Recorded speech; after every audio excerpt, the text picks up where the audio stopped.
One of my favorite quotes about buildings is by Winston Churchill. He said, "We shape our buildings and thereafter they shape us." And that's a profound statement. And what it says is that, to me, is that after you've made your environment is constantly affecting you, how you perceive things. The planning process in developing a new house, building a new house, building a new museum is absolutely critical. Those early planning stages will help define how the space comes out, how the process unfolds, and how effectively and soundly you build the building. I work with people frequently. We talk about planning in the early stages, and what I do is I tend to map out the process for them. Let them know the kinds of things that are going to happen along the way. Let them know how to budget their money, right? You don't want to take your money and spread it out across the house like you would spread butter on a piece of toast.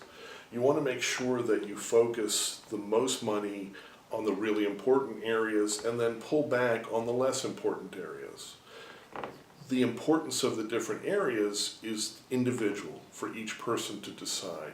Some people think that their master bedroom is the most important space, and that may be true for them. Some people feel that their living room is the most important space.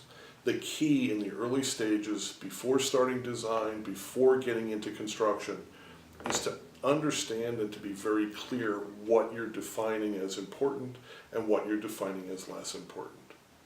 Working closely with an architect really helps people to look at the way that they're considering the house, to make sure that they're not just rushing into something, that they're not looking at a photograph and transplanting it to some place where it doesn't work. You want to look at the sun, you want to look at the moon, you want to look at the wind. How do these things interact in the space, in the place that you're considering building your new home, your new office, your new church, your new museum? All of those things will go to making a really sound building, because the most important thing is, once you've built the building, you want it to shape you into somebody really special.